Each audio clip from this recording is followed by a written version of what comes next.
Dia kira dia nak kata dia tak wahdi. Yang jadi pemimpin dia tu alim ke, ulama ke, hang mengaji sampai Universiti Al-Azhar, ada master's degree ke, ada PhD ke apa, semua dia tak mau dengar. Dia kira dia tak wahdi. Rupa-rupanya benda ni kena ke Nabi sallallahu alaihi wasallam dalam kes pembahagian harta faid.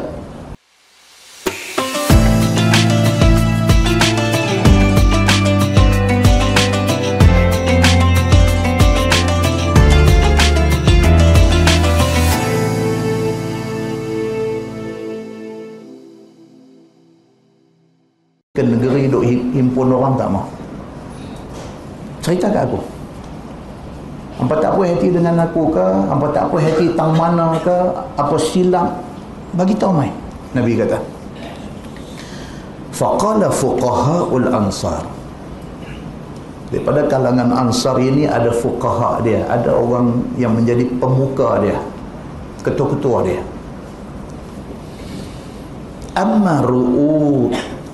Amma ru'asa'una ya Rasulullah falam yaqulu syai'an.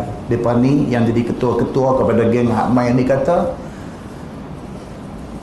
ketua-ketua Ansar yang di atas ni ru'asa'una, ketua-ketua kami hak ada di atas ni tak ada masalah. Depa faham tindakan tuan membahagikan harta faid kepada orang Quraisy lebih terlampau banyak. Dalam hadis kata ada yang Nabi bagi sampai seorang dapat 100 ekor unta. Banyak sangat Nabi bagi itu. Tindakan yang tuan buat, tuan bagi kepada orang Quraisy ini sampai macam tu punya banyak, dan tuan nampak macam tidak memberi perhatian kepada kami orang Ansar. Bos-bos kami, bos-bos Ansar tidak ada masalah. Mereka tak kata apa. Wa amma nasun minna hadithatun asnanuhum faqalu yaghfirullahu li rasulillahi sallallahu alaihi wasallam yu'ti quraisyan wa yatrukuna wasuyufuna taqturu min dimaihim. Hak jadi masalah ni dengan geng muda kami. Bukan semua orang Ansar tak puas hati. Ketua-ketua kami mereka tak kata apa. Nabi bagi dekat siapa lebih, Nabi bagi dekat siapa banyak mana, ketua-ketua kami tak kata apa. Yang jadi masalah ni di kalangan orang muda kami. Mereka dah mula duk bercakap. Mereka kata yaghfirullahu li rasulillahi sallallahu alaihi wasallam. Mereka kata mudah-mudahan Allah Subhanahu wa taala ampunkan Nabi sallallahu alaihi wasallam. Maksudnya mereka berpendirian kata Nabi salah. Maksudnya di kalangan muda-muda ni mereka berpendirian mengatakan Nabi salah dalam hal ni. Nabi bahagi harta faid kepada orang Quraisy bagi lebih banyak sehingga kan Ansar tak dapat apa. Tindakan Nabi itu mereka rasa Nabi salah, dan mereka kata mudah-mudahan Allah ampunkan Nabi sallallahu alaihi wasallam. Pasal apa? Yu'ti Quraisyan wa yatrukuna. Kerana Nabi bagi kepada orang Quraisy dan Nabi tinggalkan kita semua. Mudah-mudahan kesilapan Nabi itu Allah ampunkan.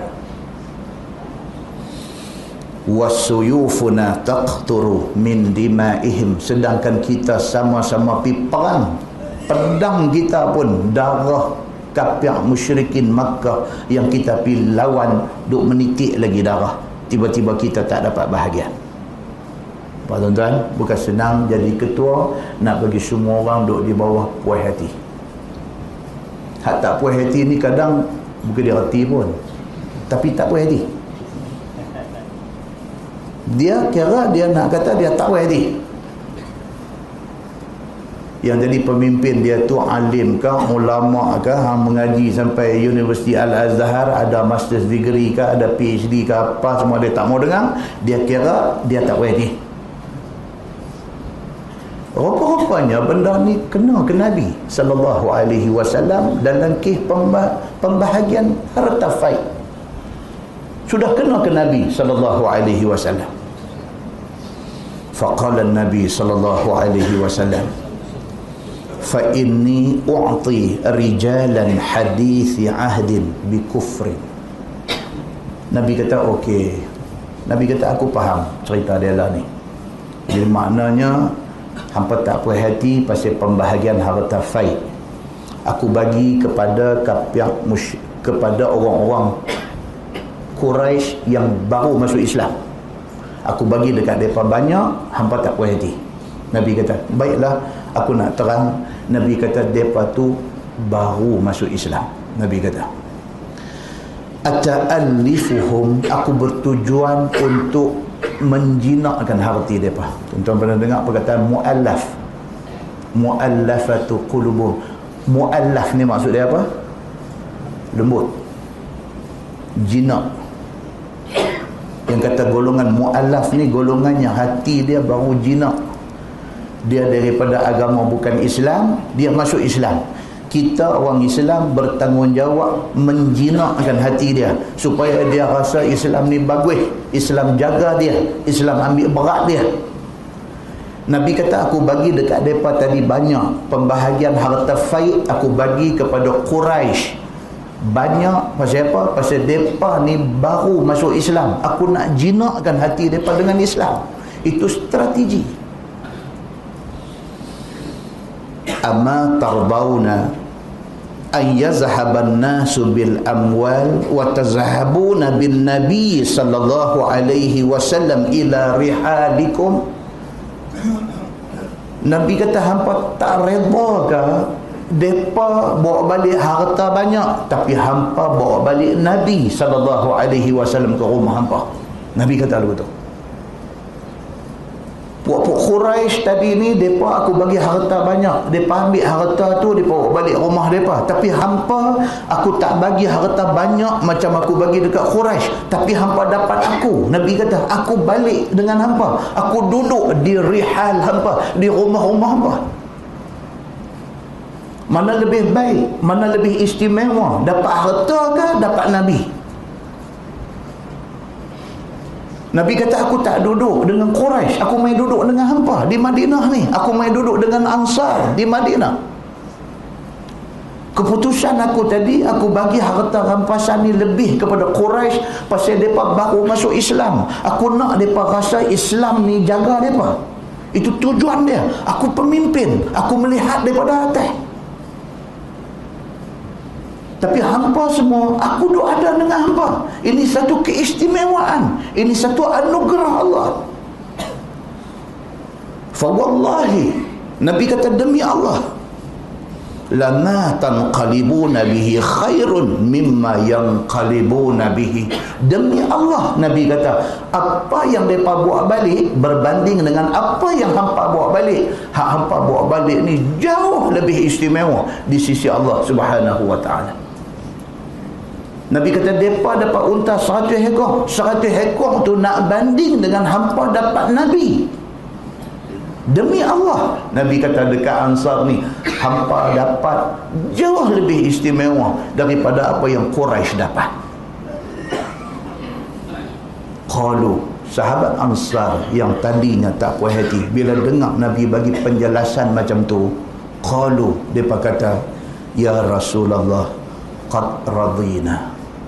Mereka kata, ya Rasulullah, kami redha dengan keputusan Tuhan.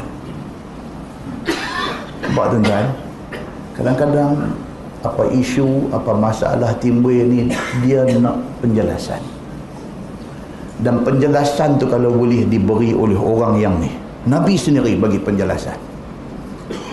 Kalau boleh pemimpin nombor 1 sendiri mai jumpa, okey, cakap hati ke hati, cerita balik daripada daripada 1, cerita balik A, B, C sampai Z. Pasal apa saya bertindak macam ni? Ini pasal dia, ini tujuan dia, ini dalil dia, ini sandaran dia, ini sebab saya bertindak macam ni. Bercakap hati ke hati, insya-Allah boleh selesai. Apabila tidak diambil tindakan segera, benda duk merebak, benda duk jadi macam aneh-aneh, duk makan kayu. Lagi lambat bertindak, lagi keburukan besar nanti mai. Seorang pergi cerita dekat 5 orang, 5 orang pergi cerita dekat 10 orang, 10 orang pergi cerita dekat 100 orang.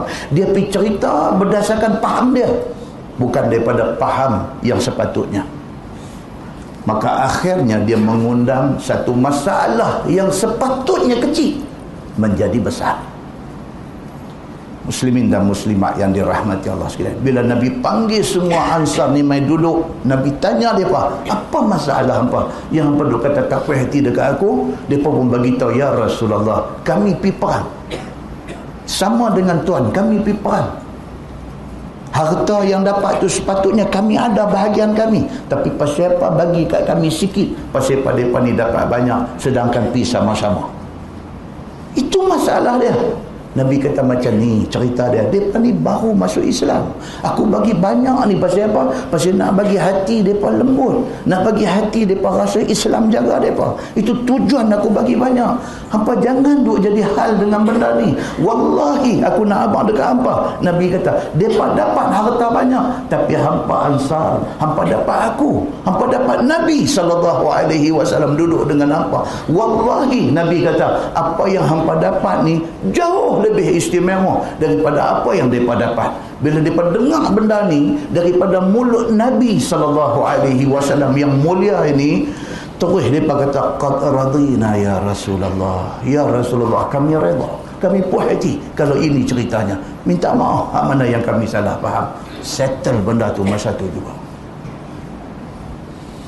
Faqala lahum an-nabiy sallallahu alaihi wasallam, Nabi SAW kemudian bersabda kepada mereka, Nabi kata, satajiduna uthratan syadidah fasbiru.